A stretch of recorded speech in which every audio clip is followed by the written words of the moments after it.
нарыг манай зочноор нэгдсэн үндэсний байгууллагын Монгол дахь суурин зохицуулагч ноён Япон Хэрдэн оролцож байна. Тэгэхээр хамгийн ихний асуулт маань өнөөдрийн хүний эрхийн тэмдэглэх өдөртөө шууд холбогдож байна. Яагаад бид энэ өдрийг тэмдэглэх нь чухал байдаг вэ? Хүний эрхийн өдрийн жинхэнэ утга учир зорилго нь юу вэ? Түүхийг харуул 1948 оны 12 дугаар сарын 10-ны энэ өдөр хүний эрхийн өдөртэй болсон байдаг. Энэ бол бидний үнэхээр оршихуйн гол суурь ойлголт юм. Энэ нь бидний үндсэн эрхүүд болон эрх чөлөөний тухай ойлголт юм. Жишээ нь эрхийн тухай ярихдаа бид зохистой амьдралын түвшиндээ байх эрхийн талаар ярьдаг. Харин зохистой амьдрах түвшиндээ байна гэдэг нь эрүүл аюулгүй орчинд амьдрах эрхийг хэлж байгаа юм. Монгол улсын хувьд энэ асуудал маш хамааралтай, чухал юм. Учир нь Улаанбаатар болон зарим аймагт агаарын бохирдол маш ноцтой түвшинтэй. Энэ нь түлшний хэрэглээ тэр дундаа чулуутсан нүрснээс шууд хамааралтай. Тиймээс чулуутсан түлшнээс сэргээгдэх эрчим хүч рүү шилжих нь нэгэн зэрэг сорилт болон боломж юм. Энэ нь эдийн засгийн хувьд ч боломжтой алхам. Эрхийн тухай дахин дуртахад энэ нь товчхондоо үзэл бодлоо илэрхийлэх, чөлөөтэй байр суурь илэрхийлэх эрхийн тухай юм.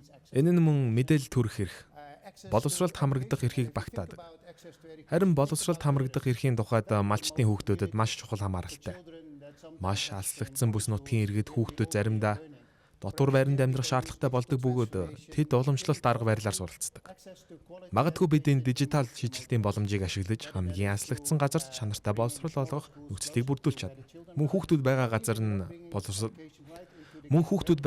нь боловсролыг нь хүргэх боломж ч бас бий. Бид онлайнаар харилцан үйлчилдэг сургалтын хэлбэрүүдийг ашиглан ийм зүйлсийг хэрэгжүүлэх бүрэн боломжтой болсон. Энэ мэтчлэн хүний эрхийн түгээмэл тунхаглалд орсон маш олон эрхүүд байгаа бөгөөд тэдгээр нь бүгд биднийг холбож, нийгмийн гишүүд болгож нэгтгэж байдаг юм. Миний ойлгосноор таны Монголд анхны томилогдсон өдөр энэ оны 1 сарын 1-ээс байсан. Мөн та нэгдсэн үндэсний байгууллагын төрөл бүрийн төсөл хөтөлбөрүүд болон дэлхийн олон оронд 30 гаруй жилийн турш ажилласан туршлагатай. Тэгвэл одоо нүүбийн Монголд ажиллаж буй хамгийн нэг яралтай асуудал юу байна вэ? Мөн та үүнийг ирэх нэг жилийн хугацаанд хэрхэн харж ямар байдлаар хандна гэж үзэж байна?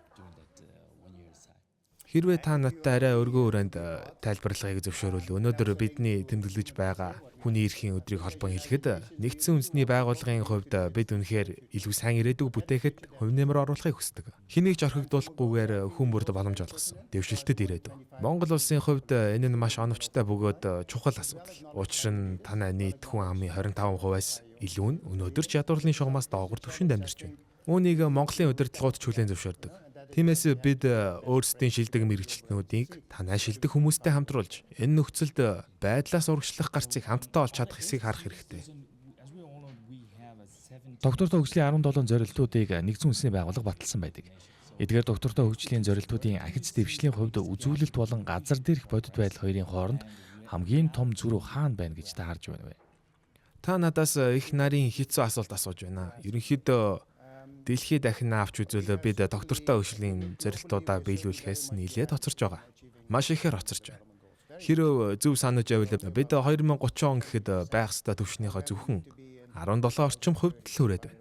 Монгол улсын хувьд бол илүү сайн үзүүлэлттэй. Та бүхэн ойролцоогоор 60% орчимд хүрсэн байгаа нь дэлхийн дунджаас хавгүй дээр үзүүлэлт юм. Гэхдээ энэ нь бүх асуудал шийдэгдсэн гэсэн үг биш. Ялангуяа дижитал шилжилт хүн бүр дижитал боломж холболтоос жинхэнэ утгаар нь үр ашиг хүртэх асуудал дээр тодорхой ажлууд хийх шаардлагатай хэвээр байгаа. Харин боловсролын шинжилгээний тухайд би саяхан дурдсанчлан хүүхдүүд хаана амьдарч байгаагаас үл хамааран чанартай боловсролд хүрэх боломжтой байх ёстой. Дижитал шилжилтийн ачаар та бүхэн зөвхөн нэг багшид найдах шаардлагагүй болно. Ингэснээр хүүхдүүд байгаа газарт нь чанартай боловсролыг үнэхээр хүргэх боломж бүрдэнэ. Эрүүл мэндийг авч үзье. Аймаг сумдад байрлах эмнэлэг, өрхийн эмнэлэг. Улаанбаатарын томоохон эмнэлгүүд гэлтгүү бүх төвшөнд илүү сайн эрүүл мэндийн үйлчилгээ дэд бүтэц ямар чухал вэ? Иймээс бид хамтдаа ажиллаж ард иргэдэд илүү сайн үйлчилгээний боломж бүрдүүлэх, илүү сайн сонголт, илүү сайн нөхцөл бий болгох олон салбар түвшин нэгтгэх гэж би бодож байна. Эцэст нь хэлэхэд бид хэнийг ч орхигдуулахгүй илүү сайн ирээдүг бий болгохын тулд хамтдаа ажиллах ёстой. Монгол улсад ардчилсан хөдөлгөөн өрнснөөс хойш 30 гаруй жилийн өнгөрчээ. 1989 оны 12 дугаар сарын 10-ны өдөр бол Монгол улсад ардчлалын эхлэл болсон түүхэн өдөр. Бидний хувьд онцгой оч холбогдолтой өдөр юм. Та бүс нутагт Камбож, Филиппин зэрэг Азийн орнууд ажиллаж байсан хүний хувьд Монголын өнөөгийн хүний эрхийн нөхцөл байдлыг хэрхэн харж байна вэ?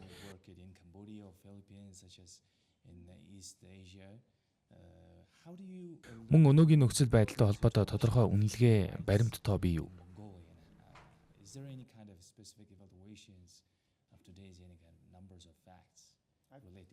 Юун төрөнд Монгол улс үнэхээр хол замыг туулсан гэдгийг хүлээн зөвшөөрөх нь чухал. Ардчилсан чөлөөт байдал бол монголчуудын оюун санаанд гүн шингэсэн зүйл. Тиймээс 1989 онд ардчилсан хувьсгал өрнсөн нь гайхах зүйл биш юм. Энэ нь ардчилсан шинжилтэнд хүргэж өнөөгийн Монголыг бий болгосон. Монголын залуучуудын хувьд өмнөх үеийнхэнтэйгээ харьцуулахад огт өөр боломж нөхцөлд хүрсэн гэдгийг мэдэрч байгаа бах. Энэ бол Монгол улсын хувьд 1989 оноос хойших асар том өөрчлөлт юм. Хүний эрхчгээс нь танай үндсэн хуульд маш доктортой, баталгаатай тусгагдсан нь сайшаалтай. Удирдлага хууль тогтоогчид хууль батлах, хэлэлцэх бүрдээ хүний эрхийн зарчмыг нэн тэргүүнд тавьж ажиллах нь чухал. Ингэснээр эрэгтэйгч хэнийг ч орхигдуулахгүй ирээдүг бүтээ. Гэхдээ энэ нь зөвхөн хууль тогтоогчдын ажил биш. Хүн бүрийн бидний өдөр тутмын харилцаанд илэрч байх ёстой хандлага. Бие биедээ хүндэтгэлтэй байх нь хүний эрхийг амьдралд хэрэгжүүлж байгаа хамгийн тод илрэл юм.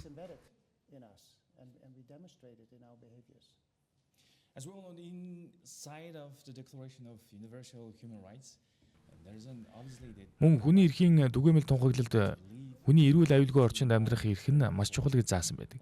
Гэвч өнөөдөр Монгол улсад агаарын бохирдол, ган зууд зэрэг байгаль орчны хүндрэлүүд томоохон асуудал хэвээр байна. Нэгдсэн улсын байгууллагын тал дээр хангалттай ажиллаж чадаж байгаа юу?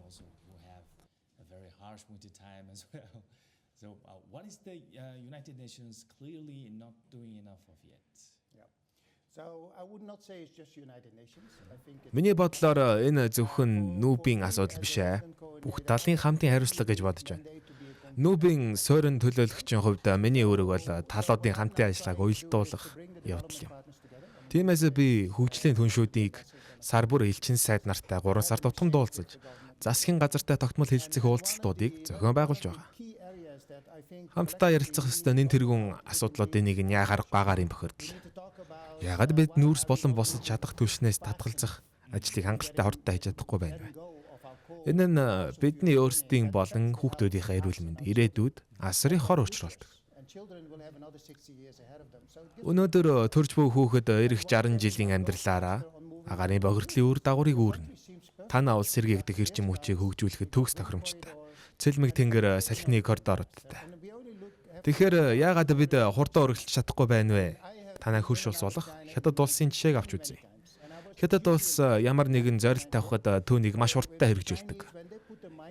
90-ад онд бид Хятадд олонтоо очдог байсан. Тэмдгийн шинжилэл өөрчлөлтийн хооронд тууштай байдал үнэхээр сэтгэл төрүүлж байсан. Сэргээгдэх эрчим хүчний технологиг нэгэнт нэвтрүүлэх шийдвэр гаргаад түүнийг хэрэгжүүлэхдээ дэлхийн нийтэд жишээг тогтоосон. Энэ бүгд сансрын шинжилгээ ухаан мэт хэд төвхтэй зүйл биш шүү дээ. Бид хамтдаа засгийн газар, олон улсын байгууллагууд, хувийн хэвшил бүгд нэг зорилгын төлөө нэгдэх үед л агаарын бохирдлын асуудлыг бүрэн шийдэж чадна.